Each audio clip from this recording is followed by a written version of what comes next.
Infrared light therapy has become extremely prevalent and widely used throughout the world in the medical field because its benefits are irrefutable.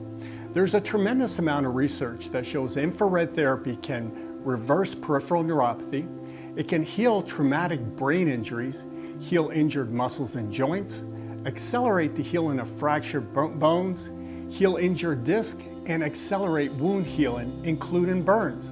It's no wonder people are rushing out to buy these units to try and help themselves. But sadly, many of these infrared light units on the market are complete junk and ineffective for nerve repair. So today, I'll reveal the 5 things you absolutely must know before buying an infrared light therapy unit. It's gonna be good. Stay tuned for more.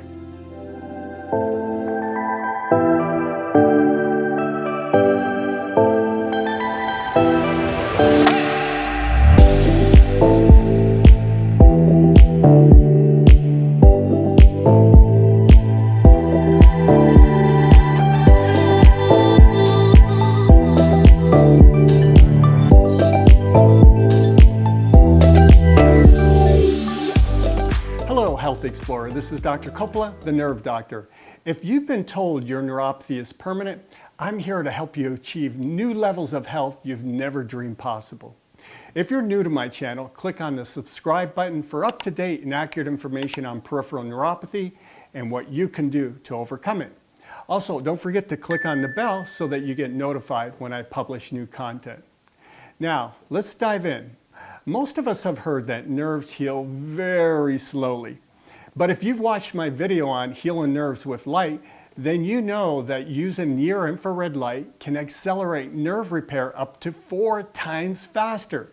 In fact, I've witnessed this in my neuropathy practice. Instead of patients' nerve recovery taking 8 to 12 months, our patients would recover in 3 to 4 months, which is literally record-breaking time. But before you buy a unit, I want to make sure you don't waste your hard-earned money on garbage by avoiding some of the common pitfalls, and worse yet, crushing your hopes and dreams because you think infrared light therapy doesn't work. So today I'm going to share with you 5 things you need to know before buying an infrared light therapy device. We'll cover proper wavelength, energy output, surface coverage, pulse modulation, and why warranty matters. Let's get started with the basic foundation, and that's proper wavelength. First, what the heck are we referring to when we talk about the wavelength of light? Technically, this is the horizontal distance between 2 peaks of a wave of light, and it's measured in nanometers. Now, there are many different spectrums of light, but for the purpose of nerve repair, we only work with 2 spectrums, red light and infrared light. Now, red light wavelengths range from 620 to 750 nanometers, and it's visible to the naked eye. It doesn't penetrate very deep into the tissue, so its primary benefits are to the skin. For instance, it can help rejuvenate the skin by building collagen, healing wounds, reducing pain and inflammation, and even improving lymphatic circulation and decreasing scar tissue. On the other hand, infrared light can't be seen with the naked eye. In fact, in order to see this wavelength of light, you would need to seal yourself in a dark room just to see the glowing infrared LED lights. The wavelength for this light spectrum ranges from 800 to 1100 nanometers and can penetrate deep into the tissue up to 1.5 inches. Because of infrared's ability for deep tissue penetration, it has the ability to repair damaged peripheral nerves along with muscle injury or dysfunction. So here's an important side note you need to know about wavelength when buying an infrared therapy device. Only purchase an infrared light therapy unit that operates at a wavelength between 800 and 1100 nanometers. This is the ideal wavelength for nerve repair. The red light that's emitted should be between 620 and 750 nanometer. And here's another important side note. There should be twice as many infrared diodes as there are red diodes. Be advised, if the unit only has red diodes or little to no infrared diodes, it will be completely useless for nerve repair. Remember, infrared light is not visible, so if all you see are red lights, don't even waste your money. Now, let's look at the second critical factor when purchasing an infrared therapy light unit. and that's adequate energy output. Now, this is the amount of light that's emitted by a device, and it's measured in joules. The number of joules, or energy output, is the dosage of light that's delivered to the body. And this energy is what determines the healing results. The higher the joules, the better the results for nerve repair. Now here's a question. If you have a device with the appropriate wavelength of light, but the device doesn't emit an adequate amount of joules or energy, will this infrared therapy unit actually repair your nerves? And the answer is no. So when purchasing a light therapy unit, it's important to be aware of the joules emitted. But this is no easy task, and here's why. First, manufacturers commonly reference power output and not energy or joules output. Now, don't confuse energy with power. Energy, which is measured in joules, is the dosage of light that's delivered to the body, whereas power is the amount of electrical wattage needed to operate or run the device. But this isn't the same as the amount of light that's emitted into the tissue to help heal the nerves. The power, or the watt, of an infrared light device will not determine the dosage of light that's being delivered to the nerves. If the unit you're looking to purchase does not disclose the number of joules being emitted, then place a phone call to the manufacturer. If they don't know, or they tell you that watts and joules are the same, walk away from the purchase. The second reason calculating energy output can be difficult is because manufacturers don't always reveal the number of red versus infrared light diodes. This is a huge topic. You should always have twice as many infrared light LEDs than red LEDs. This will give you twice as much energy output from the infrared light versus the red light. Remember, this is vitally important because only infrared light can penetrate deep enough to elicit nerve repair. If a device doesn't have enough infrared LEDs, or its energy output or joules is low, your results for nerve recovery will be poor at best. The third reason that the joules output can sometimes be misleading is because of something known as the theoretical energy calculation. Now, this can be a very complex topic, but I'll do my best to simplify it. When a manufacturer is determining the energy output for its device, they estimate the energy output by taking an average rating that's listed for each LED. However, this is not the actual energy output. It's only an estimation, which is why it's called a theoretical calculation. The problem with this is that it doesn't factor in the loss of energy in the form of heat. Now, why is this important?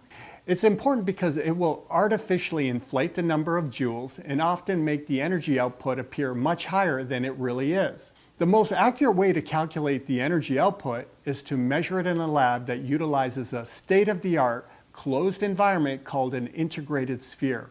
One of the manufacturing companies for near-infrared light therapy that we work with measured not only their device in this special closed environment, but also 8 other devices commercially available.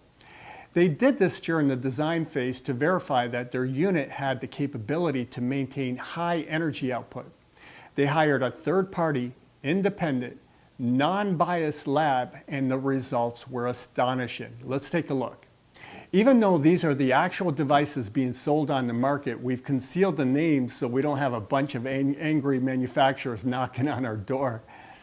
So this graph shows 9 different infrared light therapy devices. The red bar indicates the amount of energy emitted by infrared light and is measured in joules. The unit to the far left, Neurolight, outperformed the other 8 units by emitting over 2,500 joules of infrared light.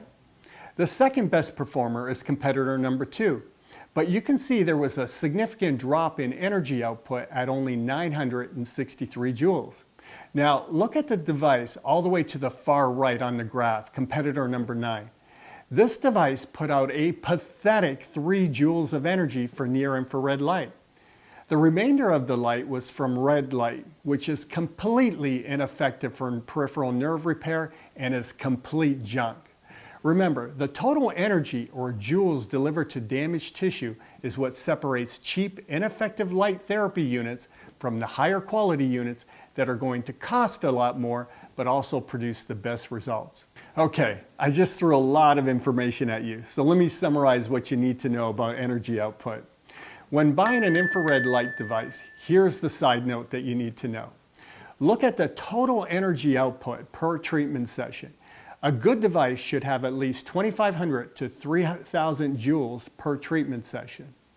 Also, look at how much of the energy is from red light versus infrared light. You should have twice as much energy from infrared light. And finally, the energy should be measured in a lab and should not be a theoretical calculation. Okay, it gets easier from here, I promise. The third thing you want to look at when purchasing an infrared light therapy device is the overall surface coverage. This topic is pretty straightforward. You want a device that can cover the bottom of the feet and a portion of the calves continuously during the entire treatment application. This will ensure that you get an adequate dosage of light to the affected areas.